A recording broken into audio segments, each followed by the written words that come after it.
Next topic है metre bridge या फिर स्लाइड वायर ब्रिज। ठीक है, बेसिकली ये क्या है, एप्लीकेशन ऑफ व्हीटस्टोन ब्रिज है ना, प्रिंसिपल वही है, नल डिफ्लेक्शन वाला। ठीक है, व्हीटस्टोन का बहुत सारा थ्योरी वर्क है ना, याद होना चाहिए, पेपर में आता है। ठीक है, okay. Metre bridge, the metre bridge is a practical arrangement of Wheatstone bridge. Wheatstone bridge का प्रैक्टिकल अरेंजमेंट है। जब आप लैब में जाके एक्सपेरिमेंट भी करते हैं ना, तो आपको वहां पे यही मिलता है। ठीक है, which is used to measure unknown resistance measure करने का काम आता है। सही है, ठीक है। कंस्ट्रक्शन क्या होता है, कंस्ट्रक्शन देख लो। A wire of constantan or manganese of uniform cross section and 1 meter length is stretched between two copper strips। दो कॉपर की स्ट्रिप्स हैं, ये देखो, ये कॉपर स्ट्रिप है, इधर भी कॉपर स्ट्रिप है, इसके बीच में 1 मीटर लंबा वायर लगाया गया। ठीक है, और वायर की क्या खास बात है कि वो कॉन्स्टेंटिन या मैंगनीज का बना होता है। ठीक है, और उसकी लंबाई कितनी होती है, 1 मीटर, और उसका जो क्रॉस सेक्शन हो, क्या होता है, यूनिफॉर्म। ये नहीं होता कि भाई इधर से वायर पतला है और उधर से वायर मोटा है, क्या रहेगा, यूनिफॉर्म रहेगा। इधर से जितनी मोटाई है पूरे वायर की मोटाई क्या रहेगी, उतनी रहेगी। ठीक है, okay. A metre scale is also placed on the wooden board. ये जो वुडन बोर्ड है ना, लकड़ी के ऊपर, लकड़ी का पूरा बोर्ड होता है, उसके ऊपर अरेंजमेंट लगा होता है। ठीक है, कॉपर वगैरह की स्ट्रिप्स होती हैं, यहाँ पे वायर लगा हुआ है, और वायर के बिल्कुल बगल में या उसके नीचे लगा होता है एक स्केल। स्केल होगा ना, आपके यूज करते हैं, आप फुटा जो बोलते हैं, है ना, 1 मीटर लंबा स्केल भी होता है इसके। ठीक है, another copper strip is placed such that an unknown resistance box and a known resistance box and an unknown resistance can be connected as shown। देखिए भाई, ये जो कॉपर स्ट्रिप थी, इसके बीच में हमारा कॉन्स्टेंटिन या मैंगनीज का वायर है, uniform cross section 1 metre length का, और ये जो कॉपर स्ट्रिप है, ये ऐसे करके, ऐसे, यहाँ पे ये भी कॉपर स्ट्रिप है, ये भी कॉपर स्ट्रिप है, ये भी कॉपर स्ट्रिप है, और इसके बीच में गैप है। इसके बीच में हम क्या लगा सकते हैं, हमारी नॉन रेजिस्टेंस, मतलब जो रेजिस्टेंस की वैल्यू हमको पता है वो हम यहाँ लगा सकते हैं, और जिसकी वैल्यू हमको पता नहीं है जनरली हम यहाँ पे कनेक्ट करते हैं। ठीक है, ओके ओके। फिर हम क्या करते हैं, यहाँ पे एक बैटरी लगा देते हैं। बैटरी का वोल्टेज भी हमको पता होता है। एक स्विच होता है यहाँ पे, जब हम चाहेंगे तब उसको ऑन करेंगे, तब उसको ऑफ करेंगे। ठीक है, अब ये क्या हो रहा है, ये जो कॉन्स्टेंटिन या मैंगनीज का वायर है ना, इसका रेजिस्टेंस भी हाई होता है, हाई रेजिस्टेंस। ठीक है, तो ये जो ऊपर वाला रेजिस्टेंस है, ये बिल्कुल व्हीटस्टोन के रेजिस्टेंस की तरह काम करता है। देखो, यहाँ पे एक गैल्वेनोमीटर कनेक्टेड है ऐसे, और ये जो पॉइंट है ये कनेक्टेड नहीं है, ये बस एक वायर होता है खुला, एक पेन होता है ऐसे। ठीक है, जैसे एक पेन है, कंडक्टिव है, ये ऊपर से, इसके ऊपर इंसुलेटिंग मटेरियल है, अंदर से वायर गया हुआ है, और ये जो निब है ना, ये मेटल की बनी हुई है। मैं इसको जहां चाहूं वहां पे ऐसे ऐसे टच कर सकता हूं। ठीक है, इस तरह करें। अब ये देखो, R1 यहां से लेके जहां पे भी ये टच किया जाएगा, ये R2, ये R3 और ये R4 हो जाएगा। देखो, सेम टू सेम अरेंजमेंट है, प्रैक्टिकल अरेंजमेंट है बस। यहां पे हमारी रेजिस्टेंस ये R1 हो जाएगा, ये क्या है, ये वायर का जितना भी रेजिस्टेंस होगा दैट इज R2, ये जो वायर का रेजिस्टेंस होगा दैट इज R4, और ये जो अननोन रेजिस्टेंस है दिस इज R3। ठीक है, व्हीटस्टोन ब्रिज बना दिया हमने लैब के अंदर। ओके, अब इस अरेंजमेंट में क्या होता है, in this arrangement to find the unknown resistance switch is close. ठीक है, स्विच को बंद कर दिया, मतलब करंट चालू हो गया सर्किट में। ठीक है, and the jockey is moved along the metre scale such that galvanometer shows on deflection, नहीं नो डिफ्लेक्शन। यहाँ पे आएगा नो डिफ्लेक्शन। ठीक है, ठीक है। अच्छा, क्या किया है, देखो, स्विच ऑन कर दिया, करंट जा रहा है इधर से, है ना, कुछ इधर से जा रहा है, कुछ इधर से जा रहा है। अब ये जो पेन है ना, जिसमें ऐसे निब की जगह वायर लगा हुआ है ना, मैं इसको कभी यहाँ 20 सेंटीमीटर के मार्क पे टच करके देखता हूँ, कभी यहाँ 30 सेंटीमीटर, 40 सेंटीमीटर, 50, 60, ऐसे मैं जगह जगह इसको टच करके देखता हूँ। जहां पे भी मेरा डिफ्लेक्शन गैल्वेनोमीटर का 0 हो जाता है, मैं उस जगह को मार्क कर देता हूं। समझ में आया? क्या करता हूं मैं, बोलो, जिस भी जगह पे 0 डिफ्लेक्शन शो करेगा मैं लिख लूंगा तो भैया इतने सेंटीमीटर पे 0 शो करेगा। ठीक है, okay. Jockey is moved along the metre scale पे अलग अलग जगह पे जॉकी यानी कि वो जो पेन है निब वाला है ना कंडक्टिंग उसको अलग अलग जगह पे टच करते हैं और उस पॉइंट की रीडिंग नोट कर लेते हैं जहां पे गैल्वेनोमीटर में डिफ्लेक्शन नहीं होता। डिफ्लेक्शन ना होना मतलब करंट फ्लो नहीं हो रहा और करंट फ्लो नहीं हो रहा मतलब ये जो हमारा प्रैक्टिकल अरेंजमेंट है इट इज बैलेंस्ड। ठीक है भाई okay. When there is no deflection it is a case of balanced Wheatstone bridge. The reading on the metre scale is noted. ठीक है reading on the metre scale को note कर लेंगे। जैसे ये जो यहाँ पे ये एक स्केल लगा हुआ था ना नीचे, मान लो यहाँ पे आया मेरा कि भैया 40 सेंटीमीटर पे जब मैं इसको टच करता हूं तब गैल्वेनोमीटर में जीरो डिफ्लेक्शन होता है। ठीक है तो मैंने लिख लिया कि 40 सेंटीमीटर। तो यहां से यहां तक का ये जो रीडिंग है इसको बोल दिया एल। जो बचा हुआ होगा वो कितना होगा 100 माइनस एल, क्योंकि 1 मीटर में 100 सेंटीमीटर होते हैं तो एक एल है तो बचा हुआ कितना होगा 100 माइनस एल। ठीक है भाई ठीक है। The reading on the metre scale is noted से L and the other side is automatically कितना भाई 100 minus L as resistance is directly proportional to L. जो रेजिस्टेंस होती है किसी भी चीज की किसी भी वायर की वो क्या होती है R is equal to rho l by A. Resistance is directly proportional to length of the wire. जितना लंबा वायर होगा उतना ज्यादा उसका रेजिस्टेंस होगा। अब मैंने बोला कि मुझे R1 पता है वो तो नॉन रेजिस्टेंस है, R3 वो अननोन रेजिस्टेंस है, R2 और R4 की वैल्यू निकालने की जरूरत ही नहीं। जो वायर हमने यूज किया है ना उसकी रेजिस्टेंस निकालने की जरूरत नहीं है। क्यों? क्योंकि हमें लेंथ पता है कि यहां से यहां तक इतनी लेंथ पे डिफ्लेक्शन जीरो आ रहा है। सही है तो मैंने क्या किया resistance is directly proportional to l लिख दिया। क्लियर होगी बात? ठीक है भैया ओके। तो ये जो R2 है R1 R2 जो वायर की रेजिस्टेंस है डायरेक्टली प्रोपोर्शनल टू एल। अच्छा जो R4 इधर वाला that is directly proportional to इसकी लेंथ कितनी 100 माइनस एल। सही है प्रोपोर्शनलिटी कांस्टेंट हटा दूं क्या लिख दूं R2 इज इक्वल टू के एल। गलत तो नहीं लिखा सम कांस्टेंट इनटू एल और R4 का वैल्यू क्या आ जाएगा some constant into 100 minus l. अब मैं उस इक्वेशन में लिख देता हूं R1 by R2 is equal to R3 by R4 R1 by R2 is equal to R3 by R4। R2 पता नहीं R4 पता नहीं लेकिन R2 की जगह मैं लिख सकता हूं क्या K इंटू एल और R4 कितनी आएगी बोलो K into 100 minus L. K से K कट जाएगा बोलो भाई सिर्फ लेंथ बच जाएगी। बोलो L पता है 100 माइनस एल भी पता है R1 पता है नॉन रेजिस्टेंस R3 नहीं पता इसका वैल्यू आ जाएगा।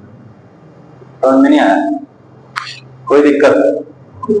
सही है तो आपको L पता होना चाहिए 100 माइनस एल पता चल जाएगा नॉन रेजिस्टेंस पता होना चाहिए आपको कुछ नहीं चाहिए।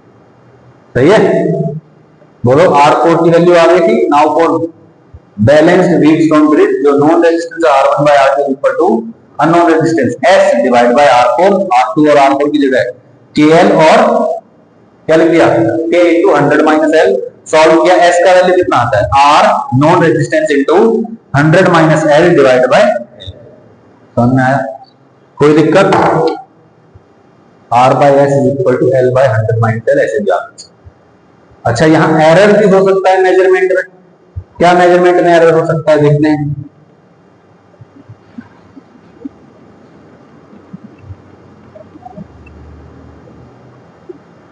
Error in measurement the starting point of wire and ending point may not align with that of metre scale.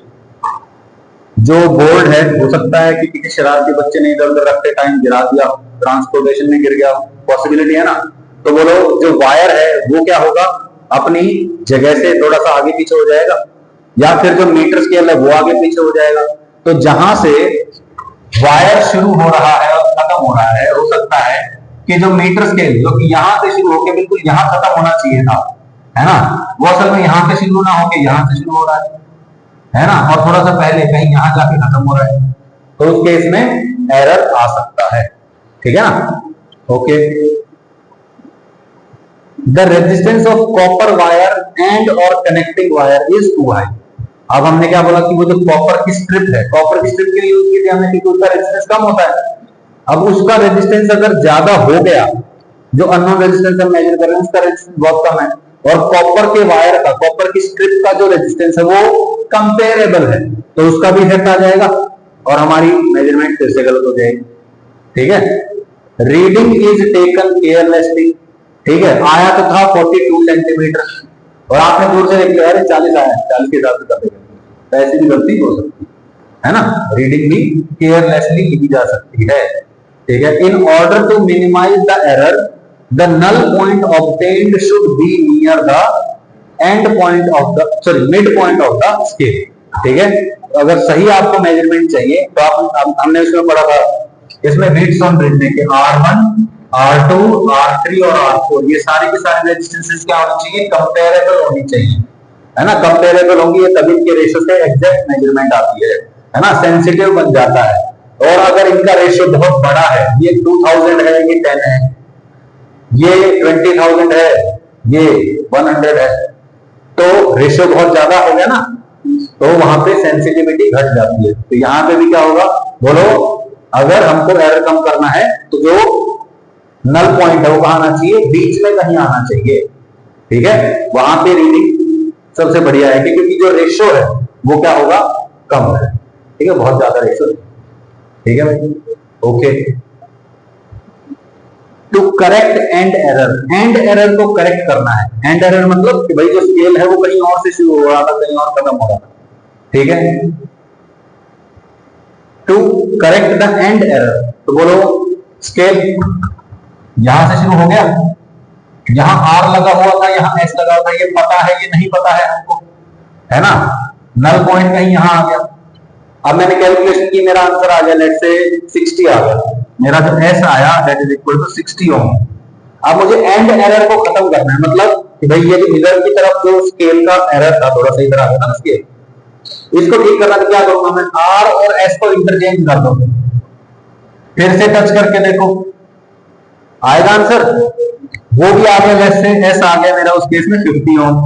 तो मेरा एक्चुअल आंसर क्या है, इन दोनों का एवरेज ले, सही है, कितना आएगा 55 हमारा आंसर हो जाएगा।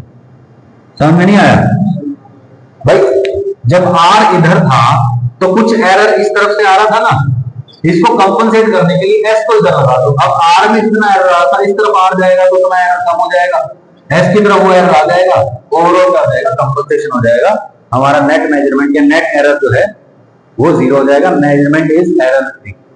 ठीक है, ऑलवेज। ठीक है भाई, कोई दिक्कत। Let alpha and beta be the starting and ending point error of the wire. Alpha जो है वो स्टार्टिंग पॉइंट पे एरर है, बीटा जो है वो एंडिंग पॉइंट पे एरर है, कि भाई जो स्केल है वो थोड़ा सा आगे पीछे हो गया है, अल्फा आगे सरका हुआ है और इधर बीटा पीछे तक गया हुआ है। तो आपको क्या करना है, R divide by L plus alpha. ठीक है, बोलो यहां पे मेरा L आया था, यहां से यहां तक मेरा L होना चाहिए था, लेकिन ये स्केल सरका हुआ है, बोलो लेट से ये जो मेरा ओवरऑल लेंथ है, बोलो यहां से मेजरमेंट हो रहा है, एक्चुअली यहां से होना चाहिए, कितना एरर आया अल्फा, भाई मेजरमेंट मेरा यहां से यहां तक हो गया, होना चाहिए भाई यहां से यहां तक, तो अभी L आ रहा है लेकिन होना चाहिए कितना, L प्लस अल्फा होना चाहिए, तो R बाय L की जगह क्या कर दूंगा, L प्लस अल्फा। सही है, और बोलो इधर की तरफ बीटा आया है, सॉरी मतलब 100 माइनस L आया है, लेकिन ये क्या हुआ है, बीटा आगे तक गया हुआ था, तो मेरी मेजरमेंट एक्चुअली ज्यादा आ गई, तो मेरे को क्या करना पड़ेगा, 100 माइनस L प्लस बीटा। सही है, फॉर्मूला याद कर लेंगे आप लोग, याद हो जाएगा, रिपीट करूं फॉर्मूला याद, limitations of meter bridge, it cannot be used to measure very high resistances, बहुत ज्यादा हाई रेजिस्टेंस है तो ये मेजरमेंट अच्छे से नहीं कर पाएगा, क्यों, क्योंकि रेशियो बहुत ज्यादा हाई हो जाएगा, वायर का रेजिस्टेंस कम पड़ जाएगा और जो आपकी रेजिस्टेंस उसका वैल्यू बहुत ज्यादा हाई होगा, तो रेशियो बहुत ज्यादा होगा, सेंसिटिविटी कम हो जाएगी और एरर के चांसेस ज्यादा हो जाएंगे। ठीक है ना, मैंने बताया भी था ये बात पहले।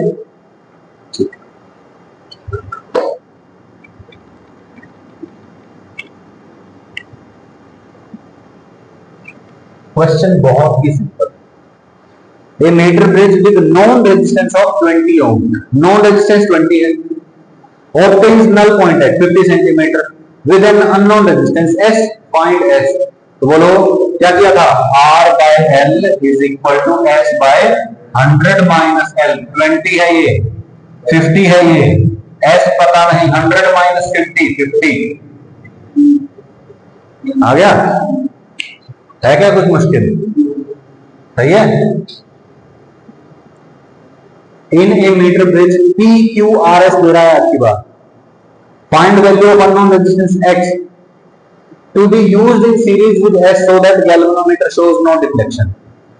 वाह भाई वाह, क्या कह रहा है, मीटर ब्रिज है, पी क्यू आर एस है मेरे पास, ठीक है, P Q, P by Q is equal to R by S, सही है, P bye Q is equal to R by S। P कितना है बोलो, 5 by 6 is equal to R कितना है, 10 divide by S plus X लिखना पड़ेगा मेरे को। क्यों लिखना पड़ेगा, क्योंकि ये क्वेश्चन में कह रहा है कि X की वो वैल्यू बताओ, अननोन रेजिस्टेंस X की वो वैल्यू बताओ जो S के सीरीज में लगेगा। S के सीरीज में लग जाएगा तो इस ब्रांच का टोटल रेजिस्टेंस कितना हो गया, S प्लस X। तो s की जगह क्या आ जाएगा, s प्लस x आ जाएगा। बोलो कितना हो गया, ये टोटल कितना होना चाहिए, 5 बाय 6, 10 बाय 12 होना चाहिए। ये है कितना, 5, तो x का वैल्यू कितना आ जाएगा, 7। समझ में नहीं आया, 7 ओम इसका आंसर। क्लियर हो रही बात। In a metre scale null point is obtained at 60 centimetre. बहुत बढ़िया, मीटर ब्रिज है, नल पॉइंट आ गया, मतलब L का वैल्यू पता चल गया, कितना है भाई, 60। If resistance of 5 ohm is connected in series with S, the null point is obtained at 50 centimeter. Find R and S.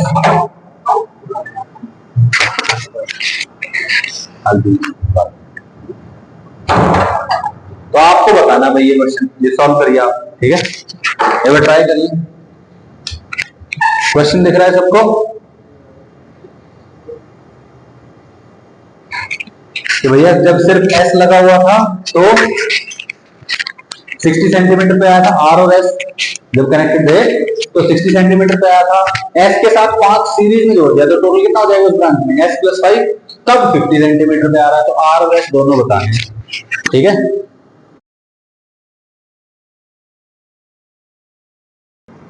ठीक है, ये क्वेश्चन हो गया, तो नेक्स्ट क्वेश्चन करें, हैं? ये भी हो गया, नहीं हुआ है ना अभी, चलो करके देखो क्या लिखा हुआ है। 2 known resistances R and S are connected in a meter bridge. The null point is obtained at L1. If a resistance X is connected in parallel with S, the null point is obtained at L2. Find relation between L1, L2, X and S.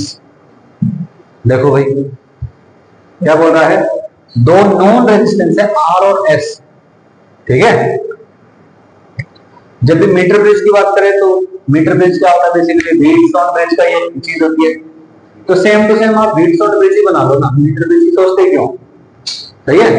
और जो length आती है उसकी जगह जो resistance होता है ना R3 सॉरी R2 और R4, उसकी जगह लेंथ लिख दो L और 100 माइनस L, यही तो बनेगा, ठीक है।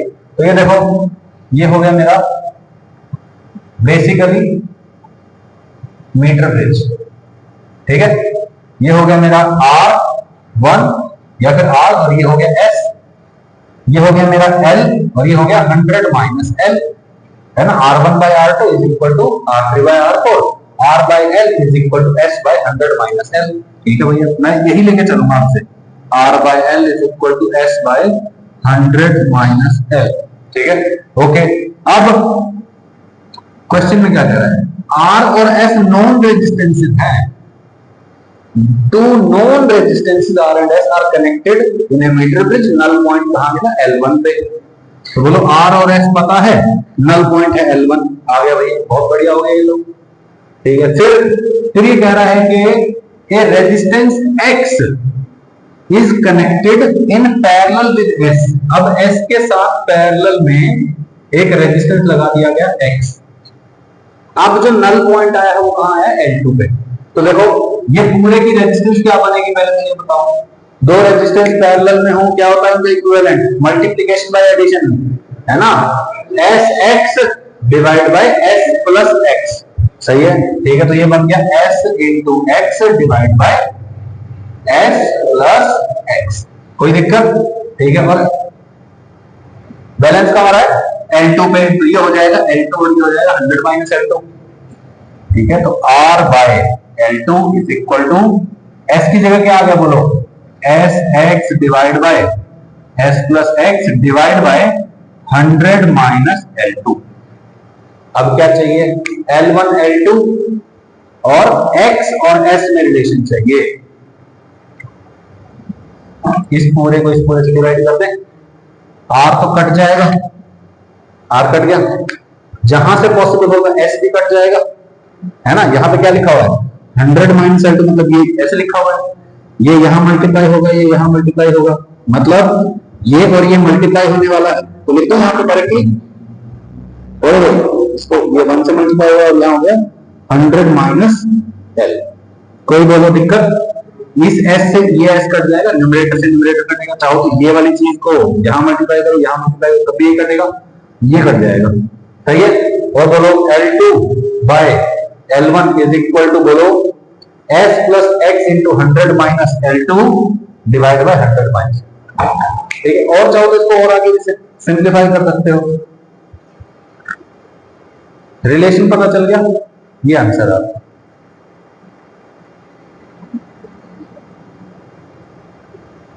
आगे आंसर मोर और लेस ये आंसर, डिपेंडिंग ऑन क्वेश्चन की भैया आपको क्या करना है, क्या सिंप्लीफाई करना है, वो आप देख सकते हैं।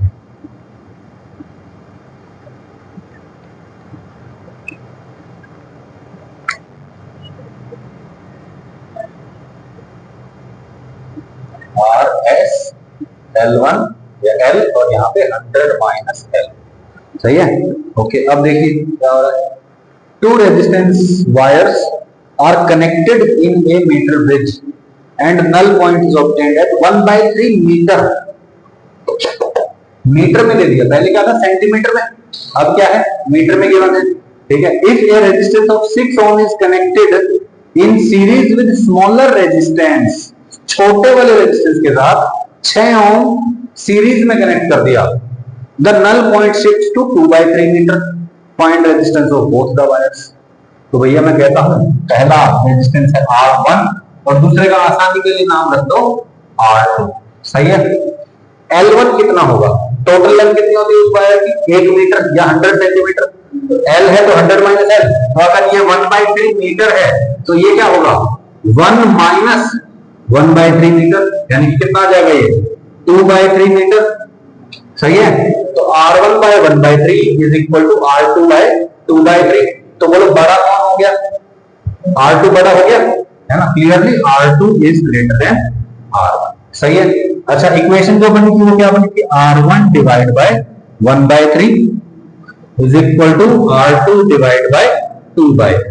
3 को इधर ले जाओ, 3 को इधर चला जाएगा, ठीक है, 3 और 3 और फिर ये 3 कट जाएगा, बोलो तो बोलो R1 by 1 is equal to R2 by 2, R2 को 2 से डिवाइड किया तब वो R1 के बराबर हुआ, यानी कि R2 बड़ा था, तभी इसको 2 से डिवाइड करते हैं तब R1 आता है, ओके।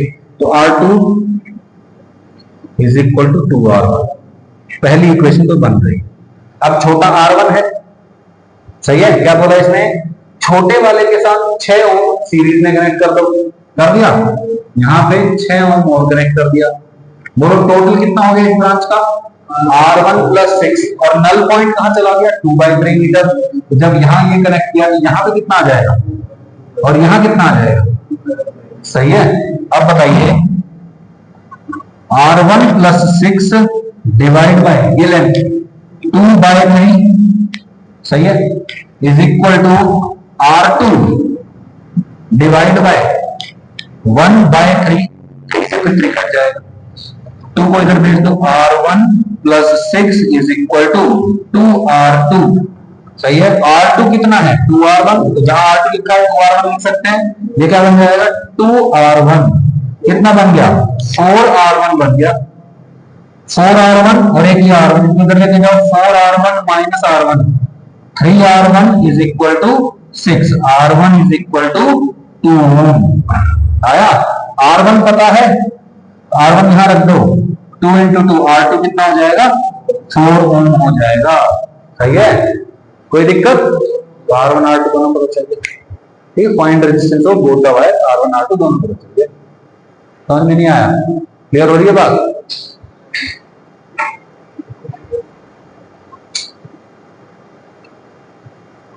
अरे हटना,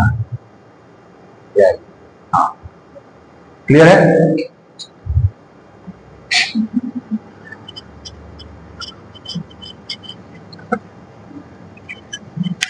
आजकल क्या हो गया है कि स्पीड के चक्कर में ना बहुत ज्यादा फीचर्स देने लग गए, फटाफट ये चीज हो गया।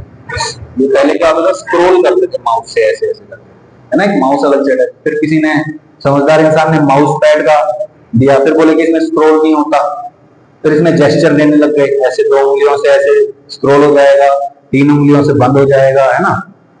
एप्लीकेशंस के बीच में शिफ्ट कर सकते हैं, 4 उंगलियों से सब कुछ बंद कर सकते हैं। देखो भाई हट, क्या बात है, इस पे क्लिक नहीं हो रहा था।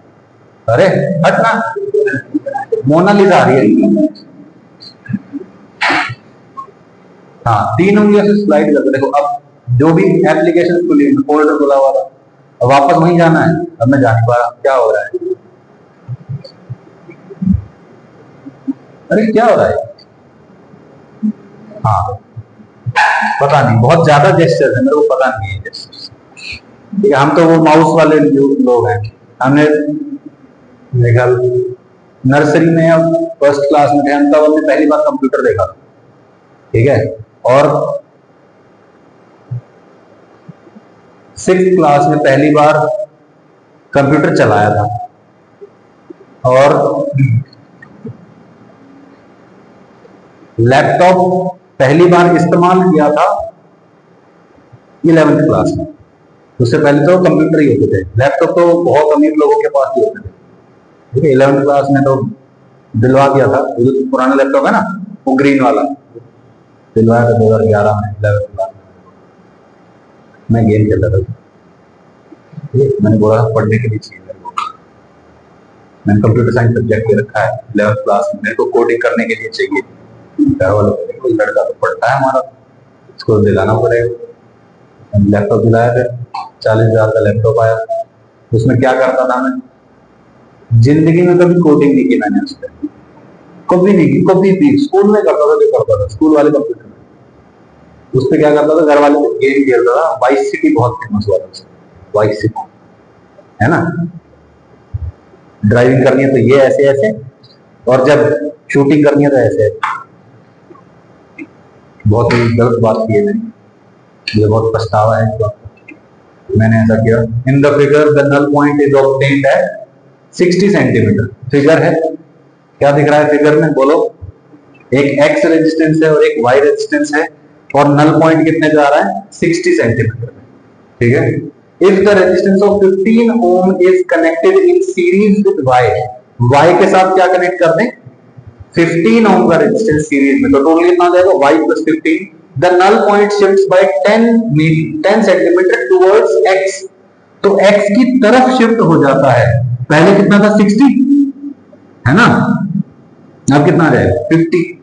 ठीक है, find the position of null point if a resistance of 30 ohm is connected parallel with x।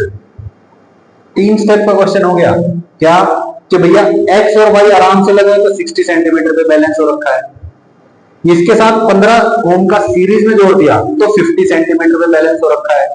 अगर इसके पैरेलल में 30 ओम कनेक्ट कर दें तो कहां बैलेंस होगा। ठीक है, व्हीटस्टोन ब्रिज बनाना है, बना लेते हैं।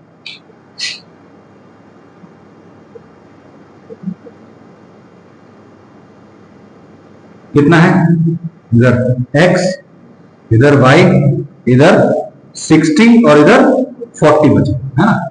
लेंथ को डायरेक्टली रेजिस्टेंस से कंपेयर करते हैं, क्योंकि रेशियो में जो कांस्टेंट है वो कट जाएगा, है ना। तो बोलो क्या आ रहा है, पहली equation x by 60 is equal to y divide by 40 cut जाएगा, है ना? कितना आएगा बोलो? 2 और ये 3, तो 2x is equal to 3y, पहली इक्वेशन। फिर ये कह रहा है कि y के सीरीज में मैंने 15 जोड़ दिया, तो टोटल कितना हो जाएगा? y plus 15। तो बैलेंस कहां हो रहा है? 10 सेंटीमीटर x की तरफ, यानी कि यहां कितना आ जाएगा? 50, और यहां भी कितना आ जाएगा? 50। तो बोलो x by 50 is equal to y plus 15 by 50। सही है, कट जाएगा ये। x is equal to y plus 15।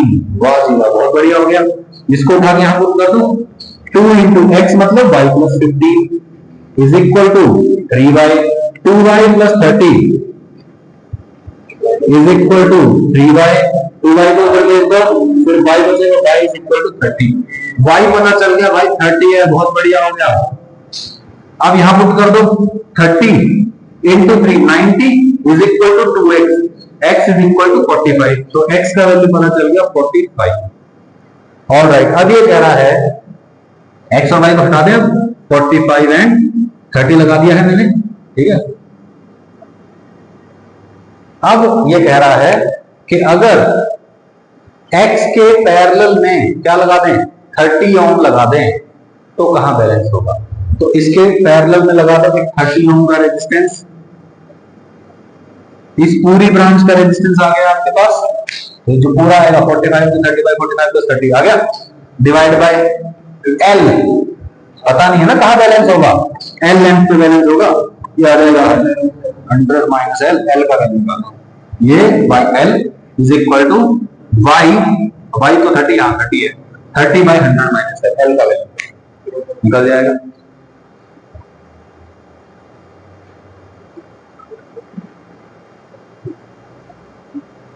Is 3, 45 by 15 कहां से आया? S15 कहां से आया? 15 कहां आया?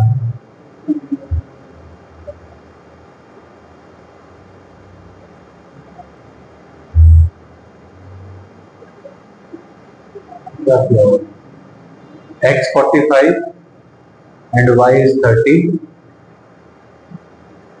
x is equal to 15 कैसे लिखा हुआ? I don't know, यहाँ पे मिस्टेक होगी ना, इस सोल्यूशन में मिस्टेक है, ध्यान रखना, ठीक है। जो अननोन रेजिस्टेंस है दैट इज 30 नॉट 15, आप इन्होंने गलती से 15 ले रखा है, ठीक है, कोई बात। आ गया आंसर? ऑलराइट, मीटर ब्रिज के ये शायद मॉड्यूल के क्वेश्चन है, अरे ये मॉड्यूल के क्वेश्चन में ये नॉर्मली होता है। पोटेंशियोमीटर सेम टू सेम ये भी क्या होता है, व्हीटस्टोन ब्रिज जैसा ही होता है, बस इसमें क्या होता है, यहां जो रेजिस्टेंस है ना, इसको हटा दिया, बोलो जब कनेक्शन हो रखा है तो इसके अक्रॉस कुछ पोटेंशियल ड्रॉप है, इतना ही पोटेंशियल ड्रॉप अगर किसी रेजिस्टेंस के अक्रॉस हो तो बोलो यहाँ पे करंट का फ्लो नहीं होगा, बोलो इस ब्रांच में करंट का फ्लो जो था वो नहीं हुआ था, कब? जब इसका ड्रॉप और इसका ड्रॉप सेम है। अगर मैं यहां बैटरी लगा दूं ऐसे, और इसका जो वोल्टेज डिफरेंस है और यहां का जो पोटेंशियल डिफरेंस है अगर वो सेम हो, तो बोलो क्या यहां पे करंट फ्लो करेगा? नहीं करेगा ना भाई, ये 100 वोल्ट का पॉइंट है, ये 30 वोल्ट का पॉइंट है, सही है। बोलो कितना पोटेंशियल ड्रॉप हुआ? 70 का। अगर ये बैटरी 70 वोल्ट की है तो बोलो इस पॉइंट का पोटेंशियल कितना होगा? 100, और इधर जाएंगे तो नेगेटिव कितना हो जाएगा? 70 घट जाएगा, 30 आ जाएगा। बोलो इस पॉइंट का पोटेंशियल सेम है, तो यही पता करना है अपने को पोटेंशियोमीटर में कि यहाँ पे जो बैटरी है, इस बैटरी का वोल्टेज कितना है, जितना यहाँ पोटेंशियल डिफरेंस होगा उतना ही बैटरी का पोटेंशियल, ये है तुम्हारा पोटेंशियोमीटर, कुछ नहीं है इसमें भी। बेसिकली ये भी क्या है, व्हीटस्टोन ब्रिज का ही अरेंजमेंट है, बस यहाँ रेजिस्टेंस की वजह क्या आ जाएगा, बैटरी आ जाएगा। काम क्या है इसका? अननोन बैटरी का ईएमएफ निकालने के लिए काम आता है, बस व्हीटस्टोन ब्रिज वाला प्रिंसिपल है। दो एलिमेंट्स के अक्रॉस पोटेंशियल डिफरेंस सेम होता है तो करंट फ्लो नहीं होता, अलग अलग जगह पुट करके देखेंगे, जहां पे जीरो करंट आता है that is the null point, जितना वहां पोटेंशियल डिफरेंस उतना ही बैटरी का ये मेरे पास का। ठीक है, बेसिक है ये, बहुत ही बेसिक है, कल करते हैं इसको। ठीक है।